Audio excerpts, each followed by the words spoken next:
Conversación en la catedral. 34. La sabiduría de las mujeres, dijo Carlitos. Si Ana lo hubiera pensado, no le habría salido tan bien. Pero no lo pensó. Las mujeres nunca premeditan estas cosas.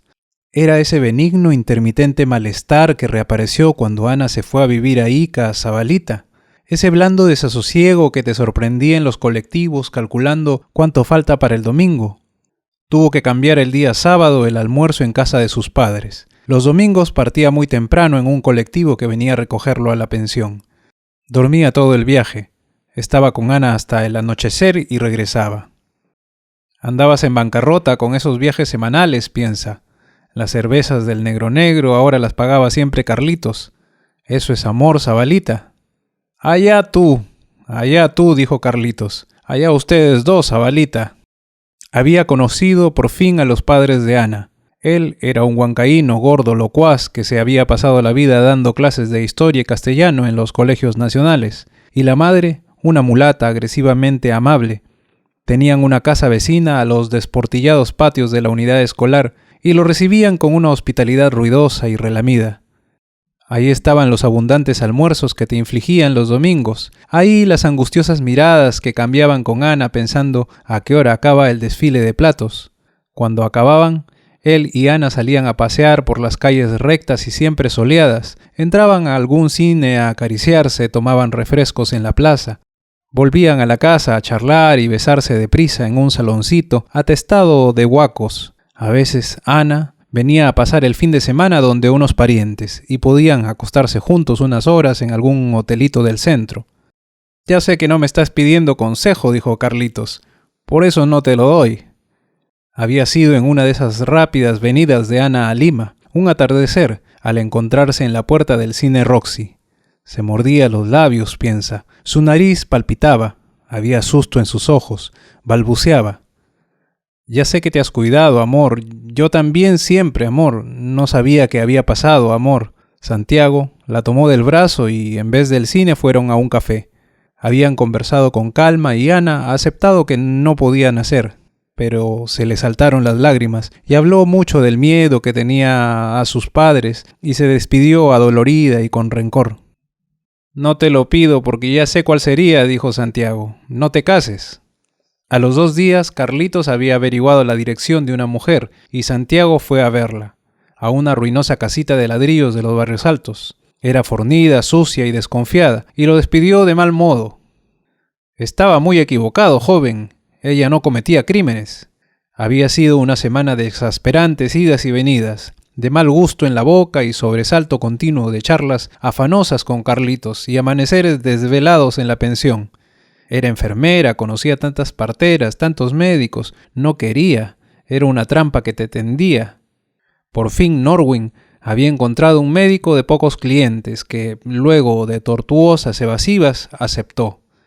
Pedía 1.500 soles y entre Santiago, Carlitos y Norwin habían tardado 3 días en juntarlos. Llamó a Ana por teléfono. Ya está, todo arreglado, que viniera a Lima cuanto antes, haciéndole notar por el tono de la voz que le echabas la culpa, piensa, y que no la perdonabas. Sí, sería ese, pero por puro egoísmo, dijo Carlitos. No tanto por ti como por mí. Ya no voy a tener quien me cuente sus penas, con quien amanecerme en el antro. Allá tú, Zabalita. El jueves, alguien que venía de Ica dejó la carta de Ana en la pensión de Barranco. Ya podías dormir tranquilo, amor. Una profunda tristeza asfixiada de guachafería, piensa, había convencido a un doctor y ya todo pasó. Las películas mexicanas, todo muy doloroso y muy triste, y ahora estaba en cama y había tenido que inventar 1000 mentiras para que mis papás no se den cuenta, pero hasta las faltas de ortografía te habían conmovido tanto, Zabalita, piensa. Lo que le alegraba en medio de su pena era haberte quitado esa preocupación tan grande, amor. Había descubierto que no la querías, era un entretenimiento para ti, no podías soportar la idea porque ella sí te quería, no te vería más. El tiempo la ayudaría a olvidarte. Ese viernes y ese sábado te habías sentido aliviado pero no contento, Zabalita, y en las noches venía el malestar acompañado de remordimientos tranquilos. No el gusanito, piensa, no los cuchillos. El domingo en el colectivo a Ica no había pegado los ojos. «Lo decidiste al recibir la carta, masoquista», dijo Carlitos. De la plaza fue andando tan rápido que llegó sin aliento.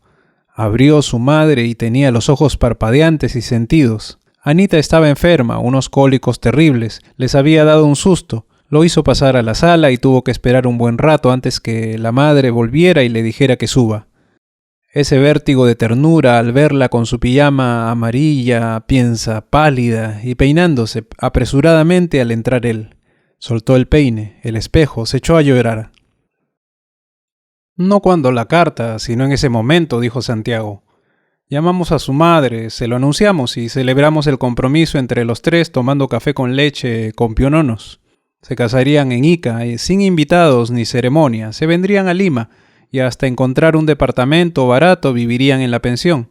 Tal vez Ana encontraría trabajo en un hospital, el sueldo de los dos les alcanzaría ajustándose.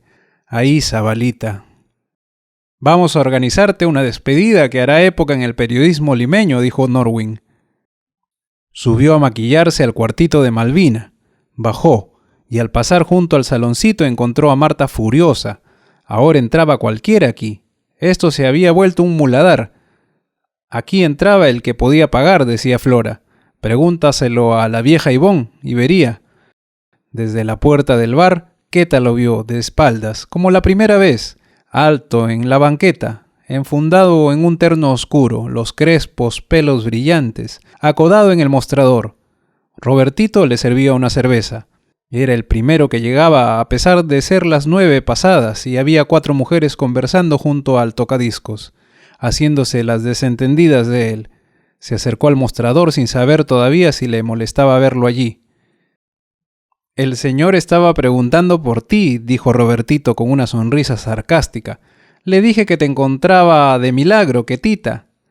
Robertito se deslizó felinamente al otro extremo del mostrador, y Queta se volvió a mirarlo, no ígneos, ni atemorizados, ni caninos, más bien impacientes. Tenía la boca cerrada y moviéndose como tascando un freno. Su expresión no era servil, ni respetuosa, ni siquiera cordial, solo vehemente. «Así que resucitaste», dijo Queta. «Creí que no se te vería más por acá». «Los tengo en la cartera», murmuró él rápidamente. «Subimos». «¿En la cartera?» Queta comenzó a reír, pero él seguía muy grave, las apretadas mandíbulas latiendo. «¿Qué te pica a ti?» «¿Ha subido la tarifa en estos meses?», preguntó él sin ironía, con un tono impersonal, siempre deprisa. «¿Cuánto subió?» «Estás de mal humor», dijo Queta, asombrada de él y de no enojarse por los cambios que veía en él. Tenía una corbata roja, camisa blanca, una chompa de botones. Las mejillas y el mentón eran más claros que sus manos quietas sobre el mostrador. «¿Qué maneras son esas? ¿Qué te ha pasado en todo este tiempo?» «Quiero saber si va a subir conmigo», dijo él, ahora con una calma mortal en la voz, pero en sus ojos había siempre esa premura salvaje. «Sí, y subimos, no, y entonces me voy». ¿Qué había cambiado tanto en tan poco tiempo? No que estuviera más gordo ni más flaco, no que se hubiera vuelto insolente. Está como furioso, pensó Queta, pero no conmigo ni con nadie, sino con él. «¿O estás asustado?», dijo burlándose. «Ya no eres el sirviente de Cayo Mierda, ahora puedes venir aquí cuando te dé la gana. ¿O Bola de Oro te ha prohibido que salgas de noche?» No se encolerizó, no se turbó, pestañeó una sola vez y estuvo unos segundos sin responder, rumiando despacio, buscando las palabras. «Si he venido por gusto, mejor me voy», dijo al fin mirándola a los ojos sin temor. «Dígamelo de una vez». «Convídame un trago». Queta se encaramó en una de las banquetas y se apoyó en la pared, irritada. «Ya puedo pedir un whisky, supongo». «Puede pedir lo que quiera, pero arriba», dijo él suavemente, muy serio. «¿Vamos a subir o quiere que me vaya?» «Has aprendido malos modales con Bola de Oro», dijo Queta secamente. «Quiere decir que es no», murmuró él, levantándose de la banqueta. «Entonces buenas noches». Pero la mano de Queta lo contuvo, cuando ya daba media vuelta. Lo vio inmovilizarse, volverse y mirarla callado con sus ojos urgentes. ¿Por qué?, pensó asombrada y curiosa. ¿Era por curiosidad? ¿Era por él? Esperaba como una estatua. 500 más 60 del cuarto y por única vez, y se oía y apenas se reconocía la voz. Era por... ¿entendía? Y él, moviendo ligeramente la cabeza, ¿entendía? Le pidió el dinero del cuarto, le ordenó que subiera y la esperara en el 12, y cuando él desapareció en la escalera, ahí estaba Robertito, una maléfica sonrisa agridulce en su cara lampiña, haciendo tintinear la llavecita contra el mostrador. Queta le arrojó el dinero a las manos. «Vaya, Quetita, no me lo creo», si la vio él con exquisito placer, achinando los ojos. «¿Te vas a ocupar con el morenito?» «Dame la llave», dijo Queta, «y no me hables, maricón. Ya sabes que no te puedo sentir». «Qué sobrada te has vuelto desde que te juntas con la familia Bermúdez», dijo Robertito riéndose. «Vienes poco y cuando vienes nos tratas como al perro, Quetita». Ella le arranchó la llave. A media escalera se dio con Malvina, que bajaba muerta de risa. Pero sí, ahí estaba el zambito del año pasado, Queta. Señalaba hacia arriba y de pronto se le encendieron los ojos. Ah, había venido por ti y dio una palmada. ¿Pero qué te pasaba, Quetita? «El mierda ese de Robertito», dijo Queta. «No le aguanto más sus insolencias». «Estará envidioso, no le hagas caso», se rió Malvina. «Todo el mundo te tiene ahora envidia, Quetita. Mejor para ti, tonta». Él la estaba esperando en la puerta del 12. Queta abrió y él entró, y se sentó en la esquina de la cama. Echó llave a la puerta, pasó al cuartito del lavatorio, corrió la cortina, encendió la luz y metió entonces la cabeza en la habitación. Lo vio quieto, serio, bajo el foco de luz con pantalla abombada, oscuro sobre la colcha rosada. «¿Esperas que yo te desvista?», dijo de mal modo. «Ven que te lave». Lo vio levantarse y acercarse sin quitarle la mirada, que había perdido el aplomo y la prisa y recobrado la docilidad de la primera vez. Cuando estuvo delante de ella, se llevó la mano al bolsillo en un movimiento rápido y casi atolondrado, como si recordara algo esencial. Le alcanzó los billetes estirando una mano lenta y poco avergonzada. Se pagaba por adelantado, ¿no? Como si estuviera entregándole una carta con malas noticias. Ahí estaban, podía contarlos. «Ya ves, este capricho te cuesta caro», dijo Queta alzando los hombros. «Bueno, tú sabes lo que haces. Sácate el pantalón, déjame lavarte de una vez». Él pareció indeciso unos segundos. Avanzó hacia una silla con una prudencia que delataba su embarazo, y Queta desde el lavatorio lo vio sentarse, quitarse los zapatos, el saco, la chompa, el pantalón, y doblarlo con extrema lentitud. Se quitó la corbata. Vino hacia ella caminando con la misma cautela de antes, las largas piernas tirantes moviéndose a compás bajo la camisa blanca. Cuando estuvo a su lado, se bajó el calzoncillo y luego de tenerlo en las manos un instante lo arrojó a la silla sin acertar. Mientras le apretaba el sexo con fuerza y lo jabonaba y enjuagaba, no trató de tocarla. Lo sentía rígido a su lado, su cadera rozándola, respirando amplia y regularmente. Le alcanzó el papel higiénico para que se secara, y él lo vio de una manera meticulosa y como queriendo ganar tiempo. «Ahora me toca a mí», dijo Queta. «Anda y espérame». Él asintió y ella vio en sus ojos una reticente serenidad, una huidiza vergüenza. Cerró la cortina y mientras llenaba el lavatorio de agua caliente oyó sus largos pasos pausados sobre las maderas del piso y el crujido de la cama al recibirlo. «El mierda me contagió su tristeza», pensó.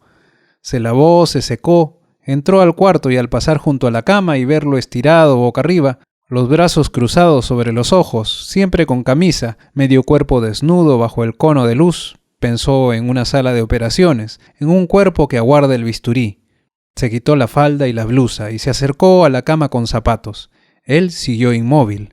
Miró su vientre, bajo la mata de vellos cuya negrura se destacaba poco de la piel, con el brillo del agua reciente yacía el sexo escurrido y flácido entre las piernas. Fue a apagar la luz. Volvió y se tendió junto a él. «¿Tanto apuro para subir, para pagarme lo que no tienes?», dijo al ver que él no hacía ningún movimiento. «¿Para esto?». «Es que usted me trata mal», dijo su voz espesa y acobardada. «Ni siquiera disimula, yo no soy un animal, tengo mi orgullo». Quítate la camisa y déjate de cojudeces, dijo Queta. ¿Crees que te tengo asco? Contigo o con el rey de Roma me da lo mismo, negrito. Lo sintió incorporarse, adivinó en la oscuridad sus movimientos obedientes, vio en el aire la mancha blanca de la camisa que él arrojaba hacia la silla visible en los hilos de luz de la ventana. El cuerpo desnudo se tumbó otra vez a su lado, escuchó su respiración más agitada, olió su deseo, sintió que la tocaba, se echó de espaldas, abrió los brazos y un instante después recibía sobre su cuerpo la carne aplastante y sudorosa de él. Respiraba con ansiedad junto a su oído. Sus manos repasaban húmedamente su piel y sintió que su sexo entraba en ella suavemente. Trataba de sacarle el sostén y ella lo ayudó ladeándose. Sintió su boca mojada en el cuello y los hombros y lo oía jadear y moverse. Lo enlazó con las piernas y le sobó la espalda, las nalgas que transpiraban. Permitió que la besara en la boca, pero mantuvo los dientes apretados. Lo sintió terminar con unos cortos quejidos jadeantes. Lo hizo a un lado y lo sintió rodar sobre sí mismo como un muerto. Se calzó a oscuras, fue al lavatorio y al volver a la habitación y encender la luz, lo vio otra vez boca arriba, otra vez con los brazos cruzados sobre la cara. Hace tiempo que andaba soñándome con esto, lo oyó decir mientras se ponía el sostén. Ahora te estarán pesando tus 500 soles, dijo Queta. ¿Qué me van a pesar?, lo oyó reír. Siempre oculto detrás de sus brazos. Nunca se vio plata mejor gastada. Mientras se ponía la falda, lo oyó reír de nuevo, y la sorprendió la sinceridad de su risa. ¿De veras te traté mal?, dijo Queta. No era por ti, sino por Robertito. Me crispa los nervios todo el tiempo. ¿Puedo fumarme un cigarro así como estoy?, dijo él. ¿O ya tengo que irme? Puedes fumarte 3 si quieres, dijo Queta. Pero anda a lavarte primero. Una despedida que haría época. Comenzaría al mediodía en el rinconcito cajamarquino con un almuerzo criollo al que asistirían solo Carlitos, Norwin, Solórzano, Periquito, Milton y Darío. Se arrastraría en la tarde por bares diversos y a las 7 habría un coctelito con mariposas nocturnas y periodistas de otros diarios en el departamento de la China. Estaban reconciliados ella y Carlitos por entonces. Rematarían el día Carlitos, Norwin y Santiago solos en el Bulín. Pero la víspera del día fijado para la despedida, al anochecer, cuando Carlitos y Santiago volvían a la redacción después de comer en la cantina de la Crónica, vieron a Becerrita desplomarse sobre su escritorio articulando un desesperado carajo. Ahí estaba su cuadrado cuerpecillo carnoso desmoronándose. Ahí los redactores corriendo, lo levantaron. Tenía la cara arrugada en una mueca de infinito disgusto y la piel amoratada. Le echaron alcohol, le aflojaban la corbata, le hacían aire. Él yacía congestionado e inánime y exhalaba un ronquido intermitente. Arizpe y 2 redactores de la página policial lo llevaron en la camioneta al hospital. Un par de horas después llamaron para avisar que había muerto, de un ataque cerebral. Arizpe escribió la nota necrológica que apareció en un recuadro de luto. Con las botas puestas, piensa, los redactores policiales habían hecho semblanzas y apologías, su espíritu inquieto, su contribución al desarrollo del diarismo nacional, pionero de la crónica y el reportaje policial, un cuarto de siglo en las trincheras del periodismo. En vez de la despedida de soltero tuviste un velorio, piensa. Pasaron la noche del día siguiente en casa de Becerrita, en un vericueto de los Barrios Altos, velándolo. Ahí estaba esa noche tragicómica, Zabalita, esa barata farsa. Los reporteros de la página policial estaban apenados y había mujeres que suspiraban junto al cajón en esa salita de muebles miserables y viejas fotografías ovaladas que habían oscurecido de crespones. Pasada la medianoche, una señora enlutada y un muchacho entraron a la casa como un escalofrío entre alarmados susurros. ¡Ah, caracho! La otra mujer de Becerrita. ¡Ah, caracho! El otro hijo de Becerrita. Había habido un conato de discusión, improperios mezclados de llanto, entre la familia de la casa y los recién llegados. Los asistentes habían tenido que intervenir, negociar, aplacar a las familias rivales. Las 2 mujeres parecían de la misma edad, piensa, tenían la misma cara, y el muchacho era idéntico a los varones de la casa. Ambas familias habían permanecido montando guardia a ambos lados del féretro, cruzando miradas de odio sobre el cadáver. Toda la noche circularon por la casa melenudos periodistas de otras épocas, extraños individuos de ternos gastados y chalinas, y al día siguiente en el entierro hubo una disparatada concentración de familiares conmovidos y caras rufianescas y noctámbulas, de policías y soplones y viejas putas jubiladas de ojos pintarrajeados y llorosos. Arizpe leyó un discurso y luego un funcionario de investigaciones, y ahí se descubrió que Becerrita había estado asimilado a la policía desde hacía 20 años. Al salir del cementerio, bostezando y con los huesos resentidos, Carlitos, Norwin y Santiago almorzaron en una cantina del Santo Cristo, cerca de la escuela de policía, unos tamales ensombrecidos por el fantasma de Becerrita, que reaparecía a cada momento en la conversación. Arizpe me ha prometido que no publicará nada, pero no me fío, dijo Santiago. Ocúpate tú, Carlitos, que ningún bromista pase un suelto. En tu casa se van a enterar tarde o temprano que te has casado, dijo Carlitos. Pero está bien, me ocuparé. Prefiero que se enteren por mí, no por el periódico, dijo Santiago. Hablaré con los viejos cuando vuelva de Ica. No quiero tener líos antes de la luna de miel. Esa noche, la víspera del matrimonio, Carlitos y Santiago habían charlado un rato en el Negro Negro, después del trabajo. Hacían bromas, recordaban las veces que habían venido a este sitio, a esas mismas horas, a esta misma mesa, y él estaba un poco tristón. Zabalita, como si te fueras de viaje para siempre, piensa. Esa noche no se emborrachó, no jaló. En la pensión pasaste las horas que faltaban para el amanecer, Zabalita, fumando, recordando la cara de estupor de la señora Lucía cuando le habías dado la noticia, tratando de imaginar cómo sería la vida en el cuartito con otra persona. Si no resultaría demasiado promiscuo y asfixiante la reacción que tendrían los viejos. Cuando salió el sol, preparó con cuidado la maleta. Examinó pensativo el cuartito, la cama, la pequeña repisa con libros. El colectivo vino a buscarlo a las 8. La señora Lucía salió a despedirlo en bata, atontada de sorpresa todavía. Sí, le juraba que no le diría nada a su papá, y le había dado un abrazo y un beso en la frente. Llegó a Ica a las 11 de la mañana, y antes de ir a casa de Ana, llamó al hotel de Huacachina para confirmar la reserva. El terno oscuro que sacó de la lavandería el día anterior se había arrugado en la maleta y la madre de Ana se lo planchó. A regañadientes, los padres de Ana habían cumplido lo que él pidió. Ningún invitado. Solo con esa condición aceptabas casarte por la iglesia, les había advertido Ana. Piensa. Fueron los 4 a la municipalidad, luego a la iglesia y 1 hora después estaban almorzando en el hotel de turistas. La madre se secreteaba con Ana. El padre desensartaba anécdotas y bebía apenadísimo, y ahí estaba Ana, Zabalita, su traje blanco, su cara de felicidad. Cuando iban a subir al taxi que los llevaría a Huacachina, la madre rompió en llanto. Ahí los 3 días de luna de miel, alrededor de las aguas verdosas pestilentes de la laguna, Zabalita. Caminatas entre los médanos, piensa. Conversaciones tontas con las otras parejas de novios, largas siestas, las partidas de ping-pong que Ana ganaba siempre. Yo andaba contando los días para que se cumplieran los 6 meses, dice Ambrosio. Así que a los 6 meses justos le caí tempranito. Un día en el río, Amalia se había dado cuenta que estaba más acostumbrada todavía a Pucallpa de lo que creía. Se habían bañado con doña Lupe y mientras Amalita Hortensia dormía bajo el paraguas, clavado en la arena, se les habían acercado 2 hombres. Uno era sobrino del marido de doña Lupe, el otro un agente viajero que había llegado el día anterior de Huánuco. Se llamaba Leoncio Paniagua y se había sentado junto a Amalia. Había estado contándole lo mucho que viajaba por el Perú debido a su trabajo y le decía en qué se parecían y diferenciaban Huancayo, Cerro de Pasco, Ayacucho. Quiere impresionarme con sus viajes, había pensado Amalia, riéndose en sus adentros.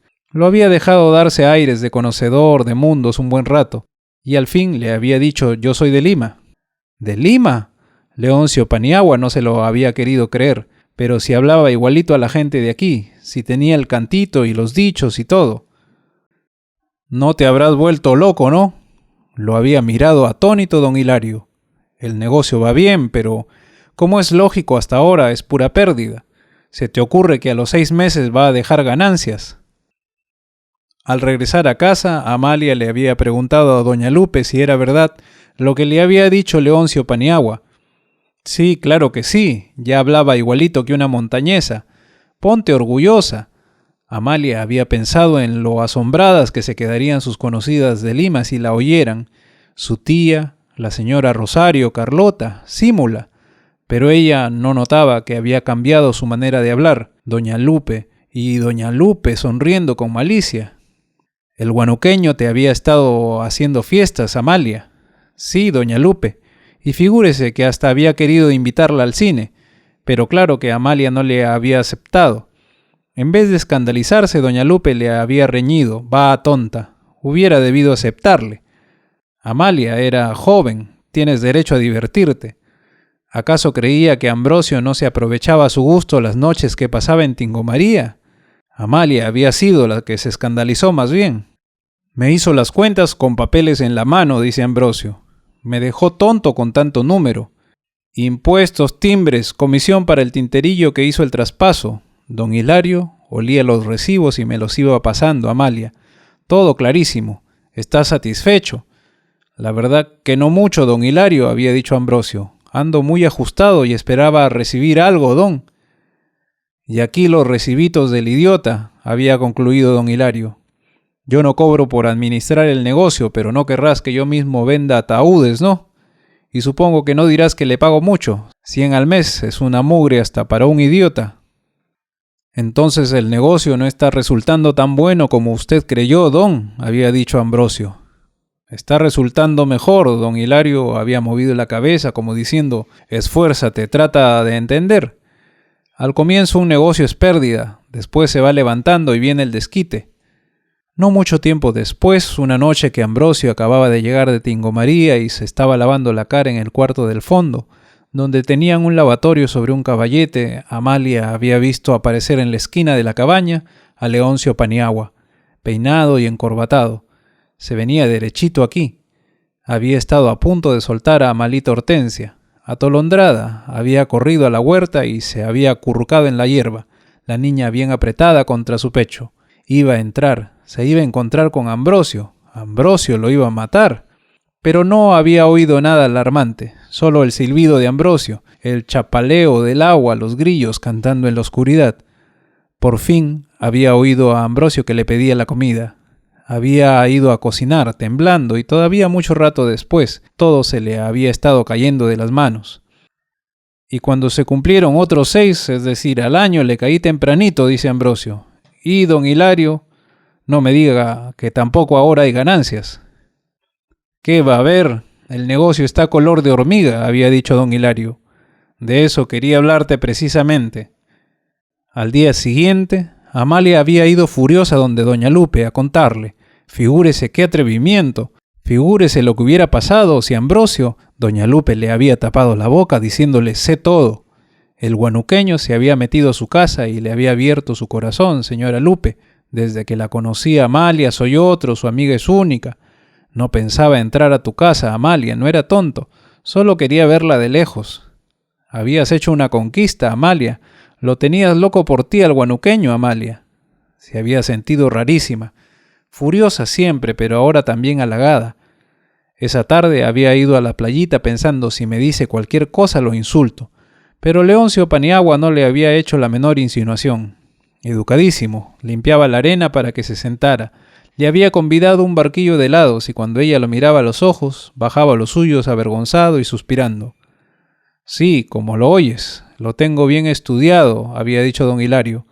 La plata está tirada ahí esperando que la recojamos. Solo hace falta una pequeña inyección de capital.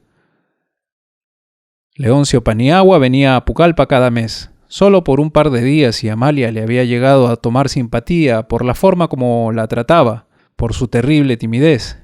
Se había acostumbrado a encontrarlo en la playita cada 4 semanas con su camisa de cuello, sus zapatones, ceremonioso y sofocado, limpiándose la cara empapada con un pañuelo de colores. Él no se bañaba nunca. Se sentaba entre doña Lupe y ella y conversaban, y cuando ellas se metían al agua él cuidaba a Amalia Hortensia. Nunca había pasado nada, nunca le había dicho nada. La miraba, suspiraba, y lo más que se atrevía era a decir qué pena irme mañana de Pucallpa, o cuánto he pensado este mes en Pucallpa, o por qué será que me gusta tanto venir a Pucallpa. Qué vergonzoso era, ¿no, doña Lupe? Y doña Lupe, no, más bien era un romántico. El gran negocio que se le ocurrió es comprar otra funeraria, Amalia, había dicho Ambrosio. La Modelo. La más acreditada, la que nos quita toda la clientela, había dicho don Hilario. Ni una palabra más. Trae esa platita que tienes en Lima y hacemos un monopolio, Ambrosio. A lo más que había llegado había sido al cabo de los meses y más por darle gusto a doña Lupe que a él, a ir una vez a comer al Chifa y luego al cine con Leoncio Paniagua. Habían ido de noche por calles desiertas al Chifa menos concurrido y entrado a la función comenzada y se habían salido antes del final. Leoncio Paniagua había sido más considerado que nunca, no solo no había tratado de aprovecharse al estar solo con ella, sino que casi ni había hablado en toda la noche. Dice que porque estaba tan emocionado, Amalia, dice que se le fue el habla de felicidad. Pero de veras que a ella le gustaba tanto doña Lupe, de veras, Amalia. Las noches que estaba en Pucallpa se venía a la cabaña de doña Lupe y le hablaba horas de ti y hasta lloraba. Pero entonces, ¿cómo a ella nunca le decía nada a doña Lupe? Porque era romántico, Amalia. Apenas tengo para comer y usted me pide otros 15,000 soles. Don Hilario se había creído la mentira que le conté a Amalia. Ni que estuviera loco para meterme en otro negocio de funerarias, don. No es otro, es el mismo, pero en grande y remachado, había insistido don Hilario. Piénsalo y vas a ver que tengo razón. Y una vez habían pasado 2 meses sin que se apareciera por Pucallpa el guanuqueño. Amalia casi se había olvidado de él. La tarde que lo encontró sentado en la playita del río con su saco y su corbata, cuidadosamente doblado sobre un periódico y un juguetito para Amalia Hortensia en la mano. ¿Qué había sido de su vida? Y él, temblando como si tuviera terciana, no iba a volver a Pucallpa. Podía hablarle un momentito a solas. Doña Lupe se había apartado con Amalita Hortensia y ellos habían conversado cerca de 2 horas. Ya no era agente viajero. Había heredado una tiendecita de un tío, de eso iba a hablarle. Lo había visto tan asustado, dar tantos rodeos y tartamudear tanto, para pedirle que se fuera con él, que se casara con él, que hasta le había dado su poquito de pena decirle que si estaba loco doña Lupe. Ya ves que te quería de verdad y no como una aventurita de paso, Amalia. Leoncio Paniagua no había insistido, se había quedado mudo y como idiotizado, y cuando Amalia le había aconsejado que se olvidara de ella y se buscara a otra mujer allá en Huánuco, él movía la cabeza apenado y susurraba nunca. Este tonto hasta la había hecho sentirse mal a doña Lupe. Lo había visto por última vez esa tarde, cruzando la plaza hacia su hotelito y haciendo heces como borracho. Y cuando más apuros de plata teníamos, Amalia descubre que estaba encinta, dice. Los 2 males juntos, niño. Pero la noticia lo había puesto contento. Un compañerito para Amalia Hortensia, un hijito montañés.